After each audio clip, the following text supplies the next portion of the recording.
Hello everyone, তো তোমরা কেমন আছো? আশা করি সবাই ভালো আছো। আর আমি আছি মোটামুটি, ভালো আর খারাপ দুটোই আছি। তো এখন বাজে দুপুর 12:30। সকালে রান্না খাওয়া শেষ করে মাত্র আসলাম এই ঘরে। তো আবার দুপুর রান্নাটা আজকে তাড়াতাড়ি করতে হবে, যেহেতু বাবা কাজে গেছে। তো মা বললো তাড়াতাড়ি রান্না করতে। তো বাইরের বৃষ্টি পড়ছিল, তো আকাশটা এখন একটু ঠিক হয়েছে। তো চলো বাইরের পরিবেশটা তোমাদেরকে একটু দেখিয়ে দিই। তো বাইরে বের হলাম, গিয়ে দেখে মা এদিকে পাট কাটছিল আর ছাগলগুলো পাট পাতা খাচ্ছিল। তো আমি কিছু জামা কাপড় ধুয়ে দিয়েছিলাম। আর ওয়েদারটা দেখছো কত সুন্দর লাগছে, সবুজে সবুজ লাগছিল। তো দেখো টিনের ওপর দুটো ঘুঘু পাখি বসে ভালোবাসা হচ্ছিল মনে হচ্ছে।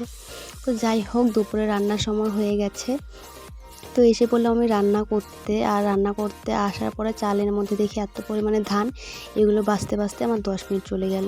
তারপরে মাইনে দিল পাট শাক করবো, আর মাছের ঝোলের জন্য আলু কাটছিলাম। তো ভাত হয়ে গেছে, ভাতের মাঠটাও ছেঁকে নিলাম। তো সবজি টবজি সব কাটা হয়ে গেছিলো, মাছের তরকারি করব আর শাক করব। তো এদিকে দেখো মাছের ঝোলটা আমার কিন্তু কমপ্লিট হয়ে গেছে। তো মা যেহেতু এই গরমের মধ্যে কাজ করছিল, তো এসে আমাকে বলছিল গোলা রুটি করে দিতে। তবে রান্নাবান্না কমপ্লিট করে মার জন্য গোলা রুটি বানিয়ে দিলাম, মাকে দিলাম দুটো, ভাইকে দিলাম। আর আমিও তরকারি দিয়ে দেখো বসে পড়েছি। তারপর খাওয়াটা কমপ্লিট করে কিছু থালা বাসন ধোয়ার ছিল, তো থালা বাসনগুলো এক এক করে ধুয়ে নিলাম। তারপর রান্নাঘরটা পরিষ্কার করে নিলাম। যেহেতু কালকে শনিবার, আজকে শুক্রবার, তো শনিবার যেহেতু আমরা নিরামিষ খাই, তো সব কিছু পরিষ্কার করে রাখতে হবে। রান্নাঘরটার মুছে টুছে রাখতে হবে, হাঁড়ি কড়াই সব মাজতে হবে। যেহেতু নিরামিষ খাই, তো সব কিছু পরিষ্কারই রাখতে হয়। তো মা এসে আর কখন কি করবে, তা আমি করিনি। এসে সারাদিন এমনিতেই কষ্ট হয়ে গেছে প্রচুর মার। তো এসে আবার কখন কি করবে, তা আমি ভাবছিলাম করে নেবো, হাঁড়ি কড়াই মেজে নেবো। তো দেখো রান্নাঘরটা এদিকে আমার পরিষ্কার করা হয়ে গেছে। আর যেহেতু আমি হাঁড়িটা মাজবো, তো হাঁড়ির ভাতগুলো গামলাটার মধ্যে ঢেলে রাখছিলাম। তো হাঁড়িটার মধ্যে অনেক কালি হয়েছিল, দেখো মাজতে মাজতে আমার অবস্থা পুরো কেরোসিন হয়ে গেছে। আর সত্যি কথা বলতে কি বলো তো, যখন আমি বাপের বাড়ি ছিলাম না, ওখানে আমাকে মা হাঁড়ি কড়াই মাজতে দিত না। তখন আমি পারতাম না হাঁড়ি কড়াই মাজতে। আর এখন দেখো আমি ঠিকই পেয়ে গেছি। তো দেখো আমার হাঁড়িটা মাজাও হয়ে গেছে, কত সুন্দর পরিষ্কার হয়ে গেছে। আর যখন বাড়িতে করতাম, করতাম না, যখন কথা না করতাম, তখন পরিষ্কার হতো না। কালি যেভাবে ছিল ওভাবেই থাকতো। আর এখন দেখো এমন সংসারে হয়ে গেছি না, সব কিছুই এখন করতে হয়।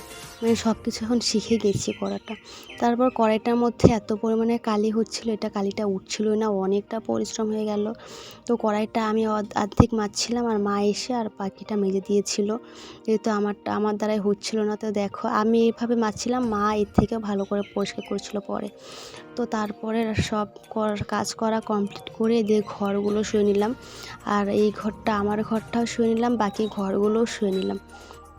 তো হাঁড়ি কড়াই মাজা শেষ করলাম তো অনেকক্ষণে।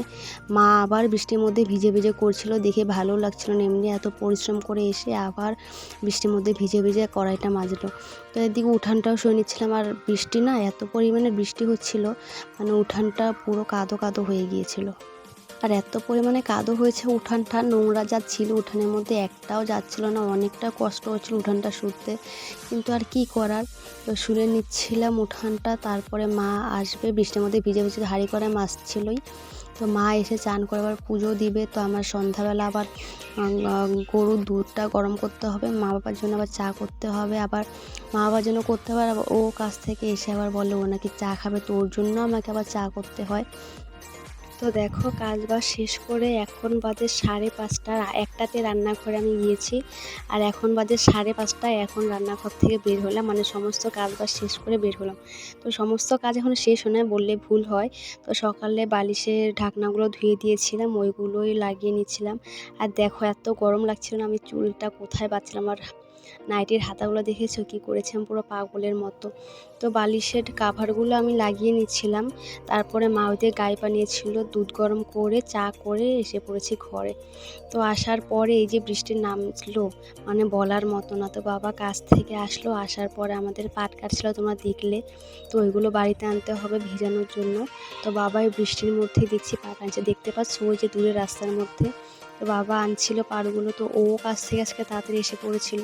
তো ও আর বাবা দুজনে মিলে পাটগুলো আনছিল। যেহেতু বাবা কাজে গিয়েছিল, তো সারাদিন সময় পাইনি। তো এখন সময়গুলো, তো এখনই চলে গেল ক্ষেতের মধ্যে। আর দেখো ওই যে ভাইয়ের সাইকেলটা ওখানে বৃষ্টির মধ্যে ভিজছিল, তো বাড়িতে নেই, তো সাইকেলটা এই জন্য ভিজছিল। আর না বৃষ্টির সময় ফুলগুলো দেখতে আমার বেশ ভালো লাগে, আর গাছগুলো এত সবুজ হয়েছে আমার তো মারাত্মক ভালো লাগে। তো এখানে জানালার ধারে বসে বসে বৃষ্টির ফিলটা নিচ্ছিলাম, আর হাতের মধ্যে জল পড়ছিল না, এই ফিলটাও দারুণ লাগছিল। তো ভিডিওটা এই পর্যন্তই, ভালো লাগলে লাইক কমেন্ট শেয়ার করে নতুন একটা ভিডিওর জন্য